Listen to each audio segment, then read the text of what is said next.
It's time for the Movin' the Chains podcast.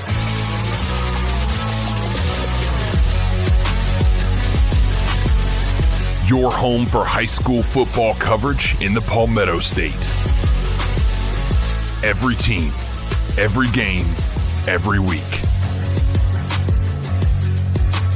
And now your hosts, Kevin Thomas and Jerel Hendricks.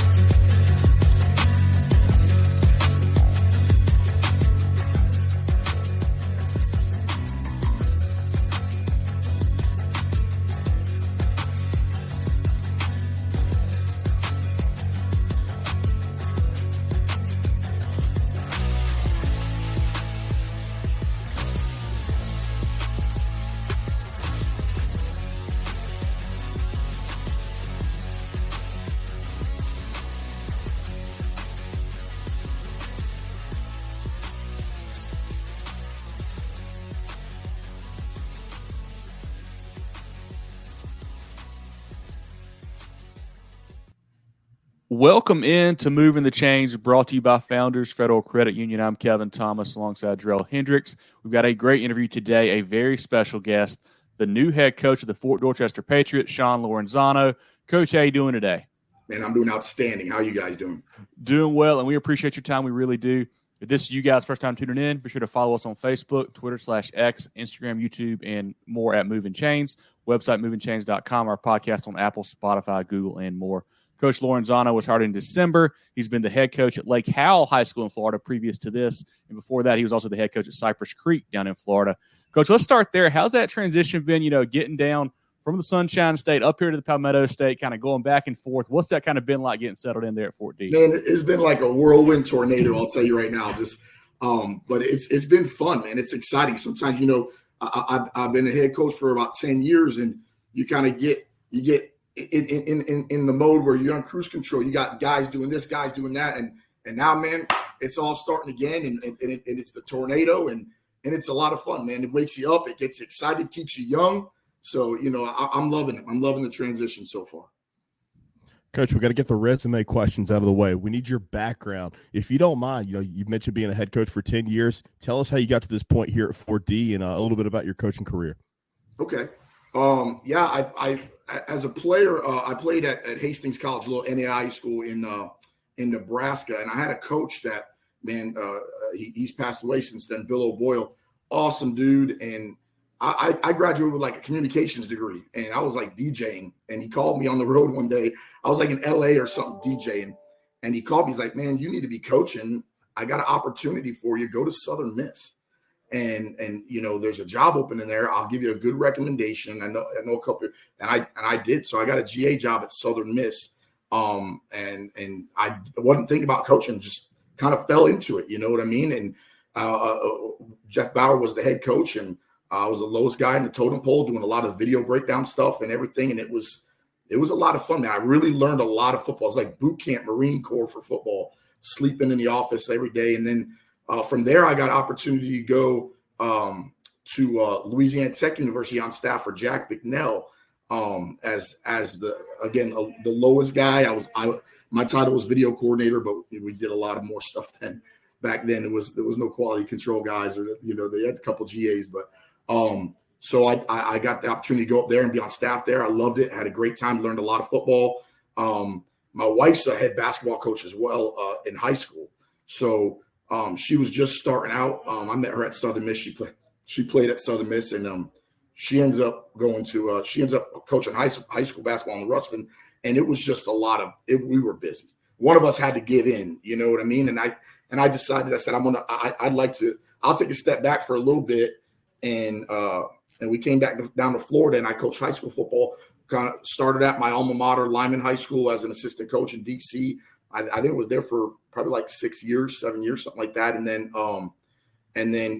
got a head coaching job at Cypress Creek. I went to Lake Howell for a couple of years in between there as an assistant coach, and then went to Cypress Creek as a head coach.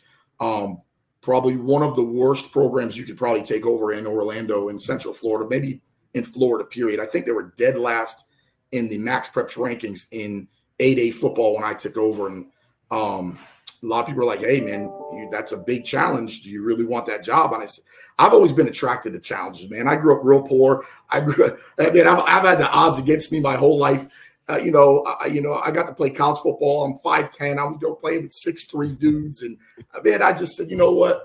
Yeah, those kids need a mentor. They need somebody to bring them out of the dirt and out of the mud. And we did, man. We had some great seasons down there. I mean, started off 27 kids on an 8A program. And in Florida, 8A is the biggest classification. 4,500 kids at the school and 27 kids on the varsity football team. Wow. So I had my work cut out for me. We had to build the program, build the Pop Warner, build the youth program. It's a building process. And we left that place far better. Went to a bowl game, really engineered some success. And my wife was coaching basketball at Lake Howell. So, and I had left Lake Howell to come to Cypress Creek. And then there was a coaching change and they offered me the job, and it kind of made sense. It was right next to my house, and it was a very similar situation. Lake Howell was in it. It was in the dumps for the most part. Hadn't won in 20 something years.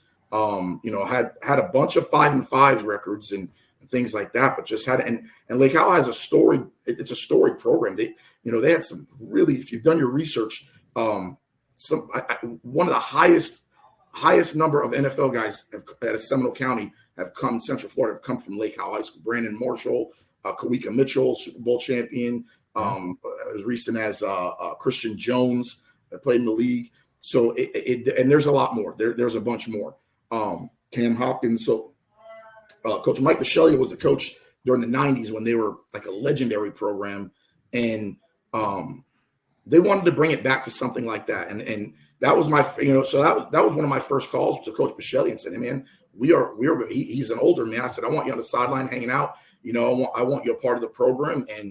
And we fought. And in Florida, it's different. A little bit different. We 5A, 8A, 2A. It's a little, there's not as much emphasis on that as playing within your county too. So, Seminole County has Seminole High School, Lake Mary High School. I don't know if you know these schools. They're some of the top in Florida. So we were forced to have to play some of those schools. And we beat big teams like Evans and things like that down in Florida. So we turned it around. Besides the first year, I think almost every season, first and maybe the second to last, we were fighting for a district championship. We're in the district championship game every year. Finished the last 2 years with winning records. We went to bowl games. So it was another turnaround program. And I think that was kind of, I don't know if that's my niche or it's just where God placed me. You know what I mean? And to be able to take those kids and get them to stand on their own 2 feet and fight and fight big time teams is a testament to our coaching staff. It was testament to their will and their desire. And I learned a lot. I learned a lot about how to coach and how to get it done. So Coach, you mentioned, you've been in Florida basically your whole career at the high school level and had some success down there. What made you look at some South Carolina jobs, specifically this Fort Dorchester job? It's a weird story. And Georgia schools, I've had some friends in Georgia, they got AD jobs, and they were kind of asking, hey, I saw what you did down there. I'd like you to come up. And I really wasn't entertaining anything. There was buddies of mine and things like that. And so some of those kind of popped up and I put in for them. And that kind of happened with the Fort job. The Seminole coach that left the Fort was Eric Lodge, and one of his assistant coaches, actually 2 of his assistant coaches, they played for me when they were younger in like 2007 and 8. So one at Lyman and one at Lake Howell. And one of them, the one from Lake Howell, was just texting me, hey, great job, coach. I'm super proud of what you're doing with the school as an alumni. Love what I'm seeing. And we've kind of always stayed in touch. He used to coach in Seminole County too. So he said, we just were chit-chatting. He said, hey, if you're ever interested in coming up here, there's some good football up here, and sent me a bunch of different jobs. I think Wanda was open at the time. Stahl was open at the time. And really, it's a lot of work to take a team from ground zero to bring it to winning. And when I looked at the schools that were up here and I looked at the school in Georgia that I was applying to, I wanted to take over a program that had some tradition and had some success and had some winning, and see if this formula could apply to turning him into a consistent state champion. And so, that was attractive. And, just looking at what Coach LaPrade did here, the coaching staff did here, the legacy they've left over the years, the reputation they've had over the years, it's tremendous. They've done such a great job, and, just that was very attractive. So that's kind of how I got it. It's nothing fancy. I didn't know anybody really, no connections, no anything, just a guy applied for a job, man, and praise the Lord, he has a will, and we're seeing that through right now.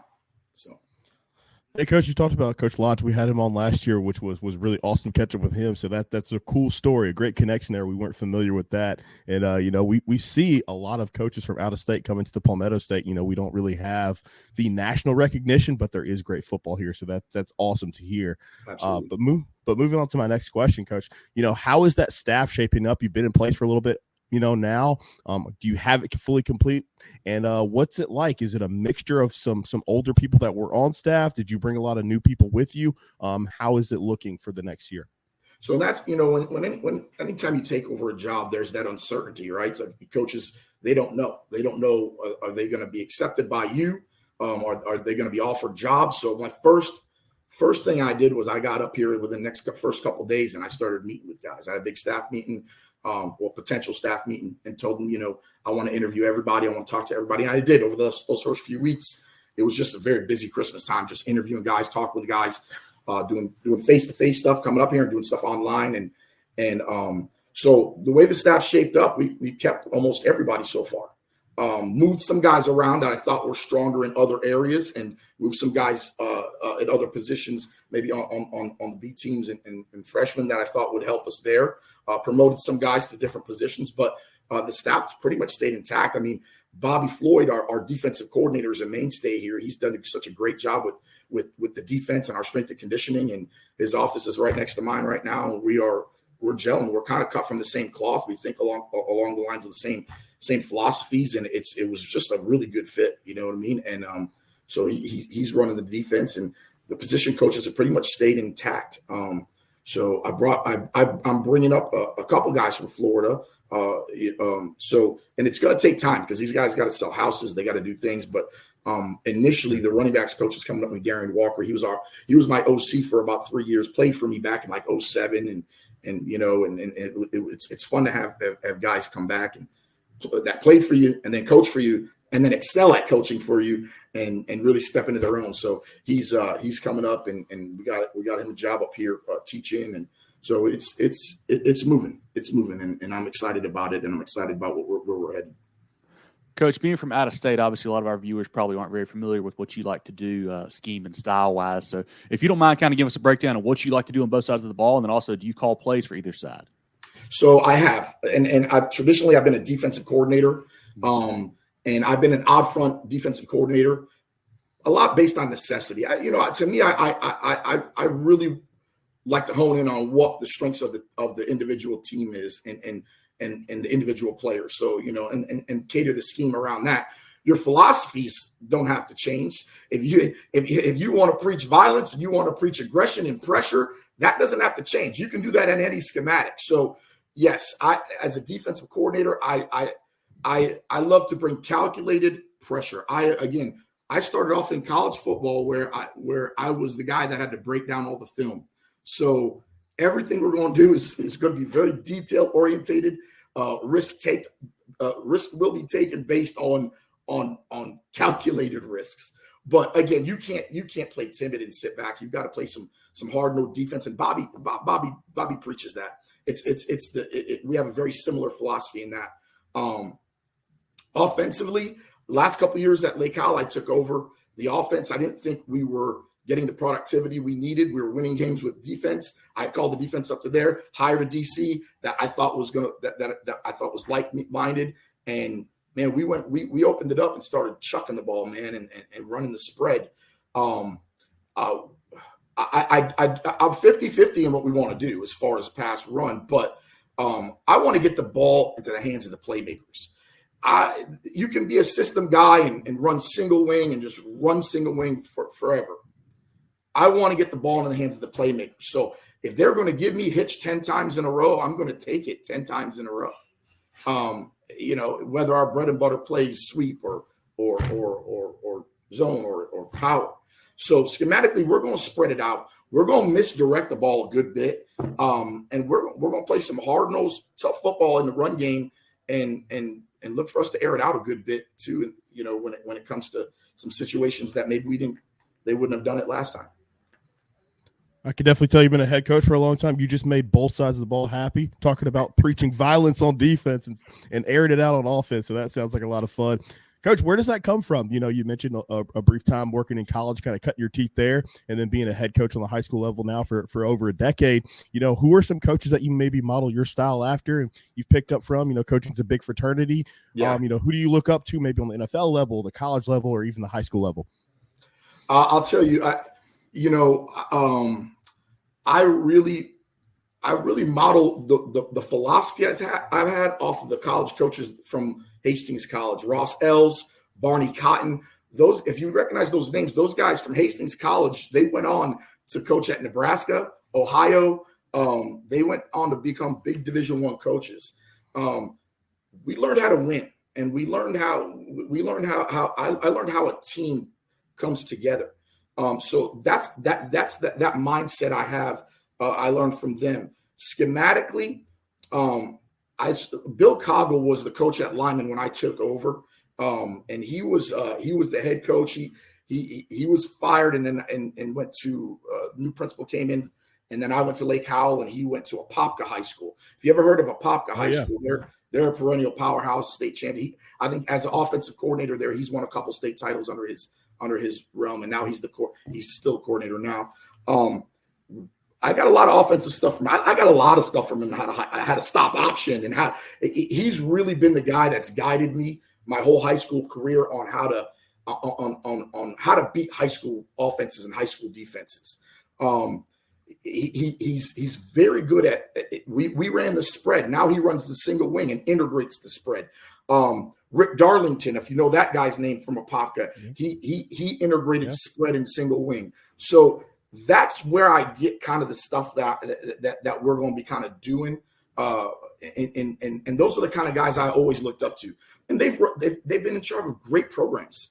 It's historically great programs in Florida. And those are kind of my high school mentors and my college mentors. So Fort Dorchester has had no shortage of athletes and playmakers over the years, but who are some guys coming back on next year's team that we should really be on the lookout for? Maybe some sleepers who you think could be big time stars for you guys. When I first got here, the weight room was big for me. Just getting in the weight room. I believe you create your attitude. I believe you create your identity in the weight room. So Coach Floyd's our strength and conditioning coordinator. He said, and in Florida we have competition weightlifting. So at the state championship level. So, and it's more of powerlifting, and that's the first phase you kind of want to do anyway. So I took over the first 6 weeks of the program, really tried to just get to know the boys and really, really push them and see what they can do. One guy that shined in the weight room, and now then we started getting out to kind of field practices, is Malaquan Pimentel Jr. He's on the board on every category within the top. He's a sophomore. He played linebacker last year. He's probably going to play some flex tight end and bounce back between an H-back for us on offense. He's going to go ahead and play some linebacker on defense. He's going to be a guy that plays all the time. I don't really want to take him off the field. He's going to surprise a lot of people, and he's strong. He's fast. He's athletic. We'll probably sell him as an athlete to a lot of college coaches. But I would look for him 6'2.5", probably about 205 pounds. He's a good-looking kid. On the O-line, Lamarion Thompson took a visit. A lot of college coaches are on him already. Took a visit to Clemson last year. He's a sophomore this year, going to be a junior. They call him Big Bronco. So if you guys want to take that name down. 6'3", I think he's about 320-something pounds. Big dude, big, strong, and he's a leader. And I love his attitude and his approach. He's just been getting after it, and he's got great feet. Watch his highlights. I mean, he's got it all, and he's so young, and they're just going to keep getting better. I believe we got one of the best running backs around in Ryan Campbell. He's explosive. He's dynamic.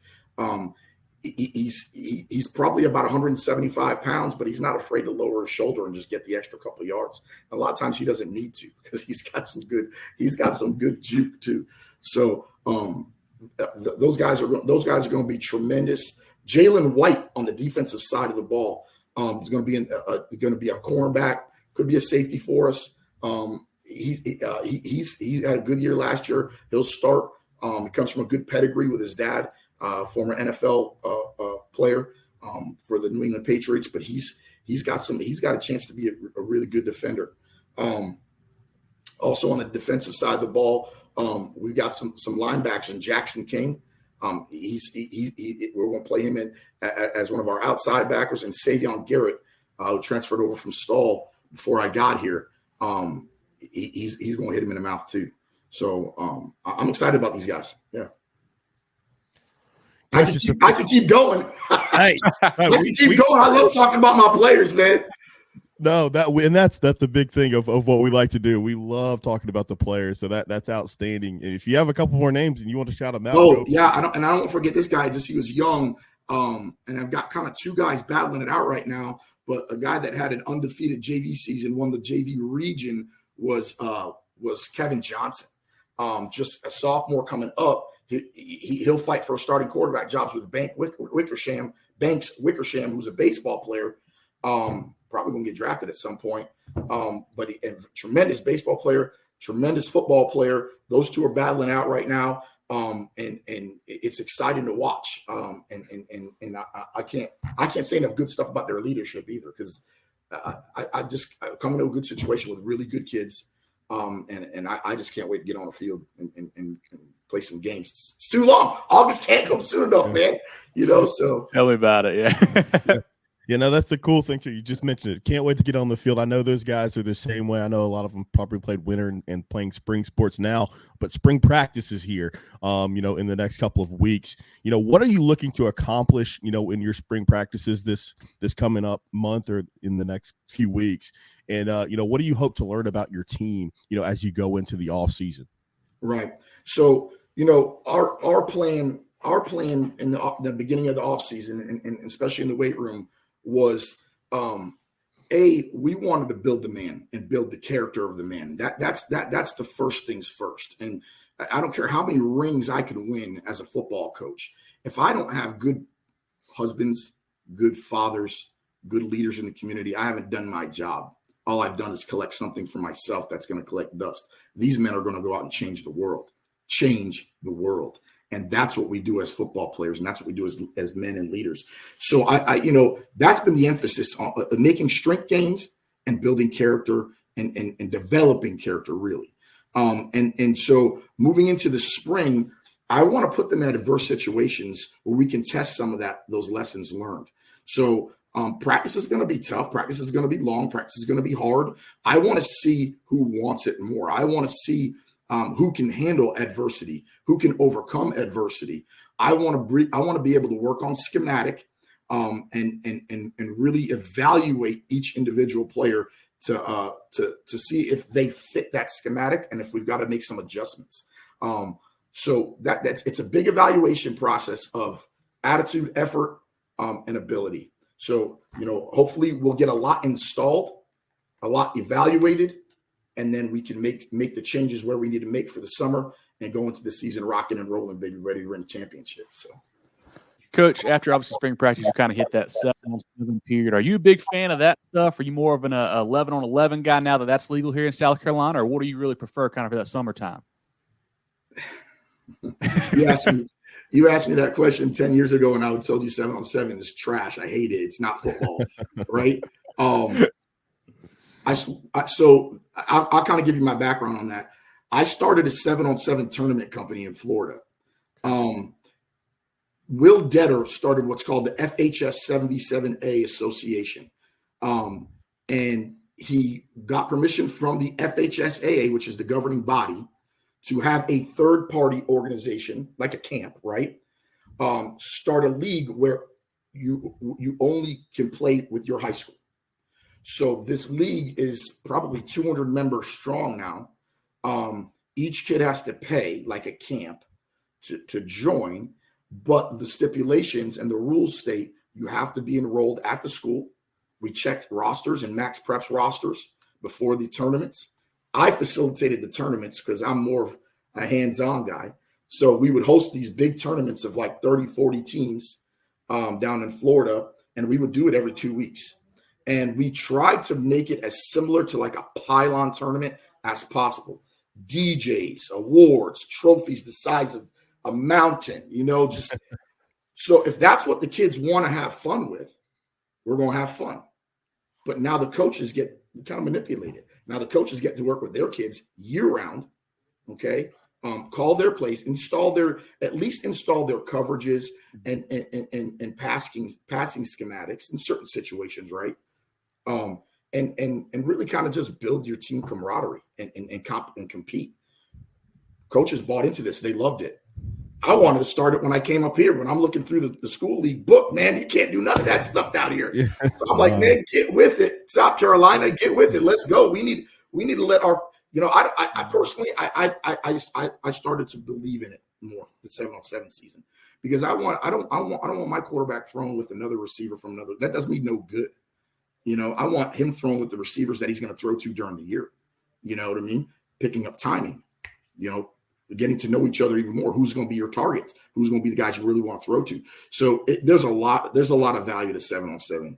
And I believe in it. So yes, we're going to do a couple tournaments.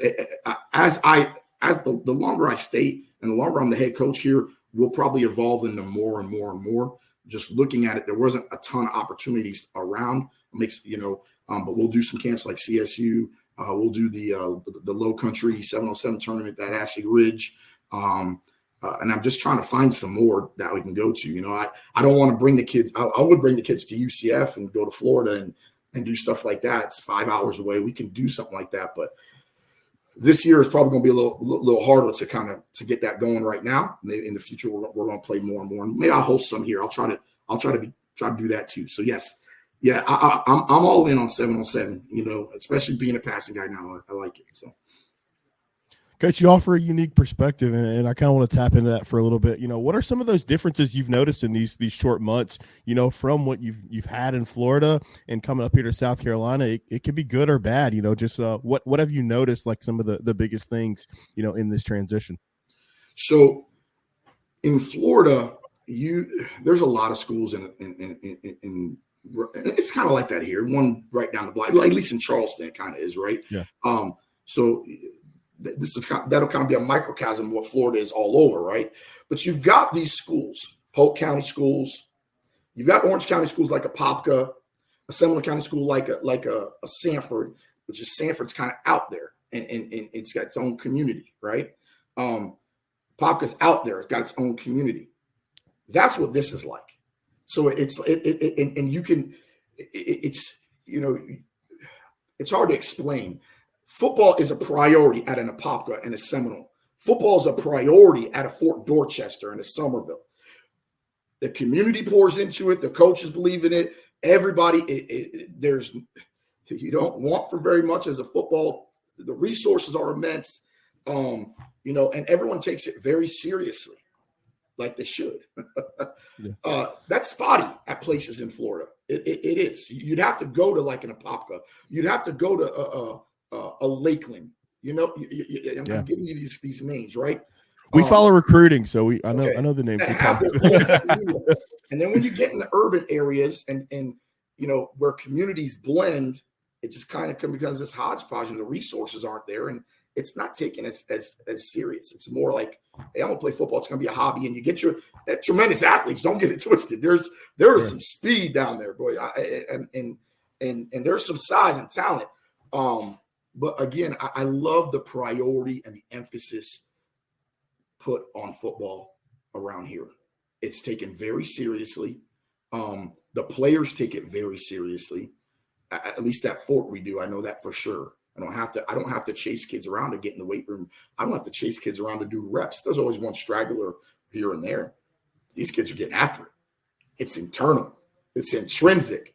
The motivation's there. They want it. They know what it takes. I'm here to guide them. I'm here to put them on the path, put them back on the path if they stray. Give them some good guidelines. But I love the atmosphere. I love the rivalries. I love hearing about old stories. I've got to meet Coach LaPrade. I got to talk to him. He's helped me out a good bit. Outstanding guy. He's done so much for the community. And just listening to his legacy over the past 20 something years has been tremendous. And I hope to do the same. So. Yeah, football is certainly very important there at Fort Dorchester, a program that's had a lot of success, state titles, region titles, all that stuff. A little bit different from what you've taken over in the past, where you've kind of had to build it up from the ground up. So how did that kind of change the message when you came in? And was there maybe a first thing that you're like, hey, this is what I really want to install right away, or kind of a one thing you wanted to make sure you switched once you got that head kick out your job here at Fort D?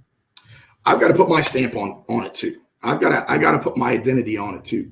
So the first thing I did, and I think this is the most important thing, I created a leadership council of 10 guys, and I let the team vote on that leadership council. They haven't had that before. And these 10 guys were the voice of the past few years. There was a lot of seniors on, and really, we're doing this together. And I wasn't going to come in and change a bunch of things that, as far as tradition stuff that they are used to. So I wanted to hear from them. What do they like? What they didn't like? Why haven't they? What's going to take them to be able to finish this thing at the highest level possible? And what's been working? And so we hashed it out, and we came up with a strategy and a philosophy that I kind of ran with, and have infused it in every facet of the game and every facet of what we're doing here. So hard work, intensity, together we sacrifice. They picked two. The boys voted on. They came up with this: Fort hits. With hard work and intensity, together we sacrifice. Hard work and intensity is what they had. I kind of gone over that with you. That's their strengths. You probably ask any coach around here, they're going to play harder than just about anybody. All right, and they're going to play intense. I think over the last year with the coaching changes and things like that, it's been very hard on these boys. It's been pretty hard on the community. And so being together, sacrificing for each other was what they said we needed to do better, and becoming more of a brotherhood and less of individuals. And so that's the acronym they put together. And man, if you can't listen to your boys and listen to your team, you're not doing your job. And listen to your coaching staff too. I've vetted these dudes. I've asked them their opinion on things. It's not a one-man show. You've got to listen. You've got to learn. You've got to adapt, and then you've got to be firm in everything that you've decided on. And that's what we're rocking with. So. Coach, the dream of most high school players is to play at the next level. Obviously, at a program like yours at 4D, that happens more frequently than a lot of other places.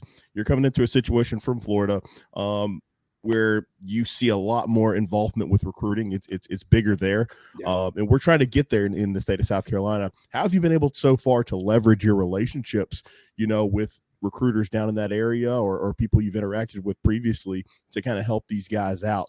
And get these looks for scholarships? I think as a high school coach, you've got to be genuine. You got to be honest with these dudes, because they have 10, 20 minutes to come into your school and evaluate and just listen to what your opinion is. And you've got to be prepared. So at Lake Howell High School, I'm telling you, almost every single one of my seniors will get an offer, whether that's to a Division I, two or three score NAIA school. Every single year it's been like that. We've been fortunate. My first 4 years, we put a Division I every year. And that's kind of a middle of the road type program, right? So you have to build the relationships. Of course, Florida, they all come. So in my phone, I have hundreds and hundreds and hundreds of college coaches' numbers. And I built that relation. I brought that here when I got here. So as soon as I came, I hit the ground running. I started I met with the seniors, the outgoing seniors, and asked if I could do anything for them. And I made calls on their behalf.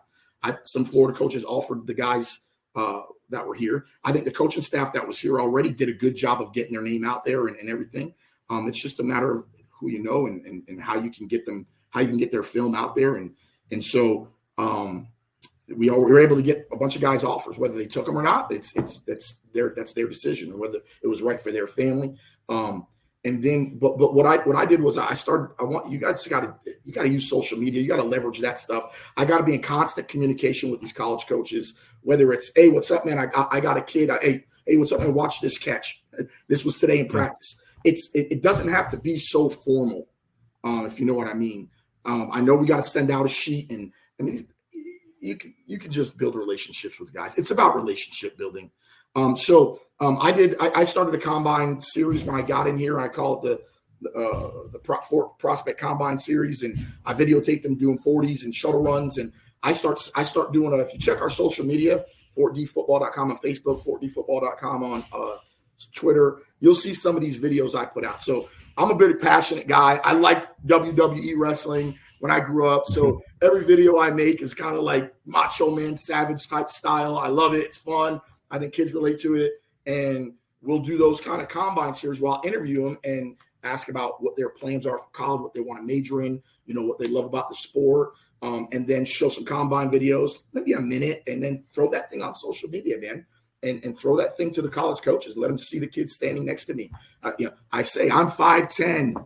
Look how tall he is. You know what I mean? So yeah. They come in, they want to take pictures next to their door to just verify height and weight and stuff. So, it's a lot of work. Don't get it twisted. It's a lot of detail, but you've got to build the relationships. You've got to be consistent with it. And you'll get them in here. I think when I first got here, we had a bunch of coaches come through. When I first got here, and we got all of our guys' stuff out there. I'm expecting a big spring of people come down and visit in the school, and I'm still sending stuff out. So it's. I hope that answers what you asked. I know. For sure. That's great. Thank you. Take your financial game to the next level with Founders Federal Credit Union. Reach your full potential. Relax. Join Founders today. Visit an office near you or relaxjoinfounders.com to apply. Federally insured by NCUA, member qualification required. Well, a couple easier ones here for you, Coach. We'll let you go. Maybe it's either on the bus ride to an away game, maybe in your office, pregame on a home game Friday night. What's on your pregame playlist as you're getting ready to kind of get out there and get the action? And I'm the weirdest cat in the world. I'm just gonna tell you right now. I love music. I don't care if it's country, hip hop. Listen. So I like weird, like Celtic war music. Does that make sense? Like, okay, I'll type in like Viking war music or something, and I'll just let it play in the background. And I love that show. It came on a few years ago called Vikings, and Ragnar Lothbrok and all that. I love that show, and I love the soundtrack to it. So then I started looking up all these, and I will just veg out to that and just write. That's my Sunday game plan too. So it might be my pregame, but Sunday night and Saturday when I'm writing game plans and I'm thinking of stomping on somebody, I'm listening to that music getting fired up. So yeah, that's really what it is. Like that kind of stuff I like. Again, you can't go wrong. You can't go wrong with Metallica. It's always in the playlist, and you can't go. I love Master of Puppets. Oh man, that song will get you fired up. But just anything that hits hard, baby. Anything that hits hard, So. You just mentioned that you're a big wrestling fan. We got to get your immediate thoughts on WrestleMania that took place last weekend. Man, I'm at Fort Dorchester High School. I haven't had time to think right now, let alone wrestling. I don't even know. Was it The Rock in there? The Rock came back. He did. Yeah. It was something like the Dusty Rhodes' kid, right? Cody Rhodes. The story is finished. Yeah. Oh, I'm gonna have to go. Don't tell me what happened. I'm gonna have to go watch it. Well, I was watching promos on it, and that's as much as I've been getting through. My son's in Little League now. My daughters play for Fort Dorchester softball. They're crushing it. They're doing such a good job. The team is just lost their first game of Summerville this week, so they were undefeated, 8-1 right now. So they're doing a great job. So I've been so busy. I haven't got to do fun stuff like that, but I'm gonna check up on it. All right. One we always like to ask, Coach. You know, it's a staple for us. I know you've only been there a few months, but the Charleston area has some of the best cuisine in the state, obviously in the country now. What are some of your favorite restaurants you've been able to pick out so far? I'm a coach. I have 5 seconds to go get something to eat. So I'll tell you this. When I was in Louisiana, there was a new company that started a restaurant. It was called Raising Cane's. When I left Louisiana, I haven't eaten it since. Then I come back up here, and Raising Cane's is right up the street. Yep. So I've probably eaten there like 15, 20 times. And they're one of our sponsors. So, hey, that's a plug for them right there. So there we go. They need to get back with us. But Raising Cane's is a pretty good chain restaurant. Right where I live I live up the road, up on Dorchester Road in Somerville. There's a restaurant called Brooklyn South Pizza. Okay. I'm from Brooklyn, New York originally. So my family was born and raised there, born in Brooklyn. So I know pizza. That Brooklyn South Pizza is better than any pizza I've ever had. Ever. Even in Brooklyn. It's better than anywhere in Florida. It's better than anywhere in Charleston that I've eaten pizza. And there's only been a couple places that I've eaten pizza here. But I love it. I love it. So it's real authentic. And then I've eaten at where else have I eaten? Top Dog up the road is a good little sports bar. They've got a great pulled pork sandwich. And seafood, I ate at a seafood restaurant, Carolina Seafood Company. That was pretty good too. I haven't got to the mom and pops down by the bay and all that stuff. And by the you've been grinding. We'll give you a pass. All right, give me some time. This summer, I think I'm gonna enjoy some of that. So, we'll catch you in the season preview in August. So we'll do it then. All right, and you guys got to text me any good spots you want me to check out. We can do it. We can do it. Well, last one here for you, Coach. I know obviously it's season's still a little ways away, but what are some of your goals for that 2024 campaign for you and your team this year? Man, with these boys and with Fort in general, they know how to win. So again, it's going to be game by game, and we're going to take them serious every single game. We want to win the region. We want to win the state championship. That's a goal. And if that's not in our mix, and that's not our vocabulary, we're selling ourselves short. We want to win the region. We want to win the state championship. We've got to do the little things that are going to get us there. But yeah, obviously, and then Somerville's a big game. That's the game. That's the game, baby. So, we're really looking forward to it. Again, I've only got what I've seen on Huddle and what I've seen, based on those evaluations. I'm going a lot by what the kids tell me, what the coaches tell me, and just what I've seen on Huddle. So that's going to be a big game. That's going to be great. James Island, I've never seen. They're new in the region. I never take anybody lightly. So, and I don't know. Every team on the schedule seems tough. South Florence, White Knoll. I don't think there's any slouches even in the area. Some good football here, man. You know what I mean? So I'm excited about the schedule. I'm excited about where we're headed. But yes, the goal ultimately is region, state championship. So this has been great. I want everyone to go check out Coach Lorenzano and the Patriots program on Twitter and Facebook. They do a great job posting highlights and updates. Definitely go follow them on there. Like I mentioned, follow us on all websites, movinchains.com, podcast, Apple, Spotify, Google, and more. Moving the Change brought to you by Founders Federal Credit Union. Jerel, anything else for Coach? We'll let him go today. As always, Coach, we want to thank you so much for your time. Congratulations, on getting the job there, and welcome to the Palmetto State. We love this influx of great coaches coming in our state and, kind of raising our national profile. That's what it's all about. And I know your kids are excited about what you guys have going on. We just look forward to what you're going to do this 2024 season. Just really loved your energy, Coach. So looking forward to what you infuse in that program. We know those guys are going to win. Like you mentioned a few times, it's ingrained in that program. It's a bunch of winners. So we look forward to following your season and continued success. Thank you, guys. I appreciate the time. Appreciate you, Coach. Look forward to getting down to a practice or a game, getting to meet you in person, and best of luck. All right. Absolutely. Thank you, guys. Have a good day. Thanks, Coach.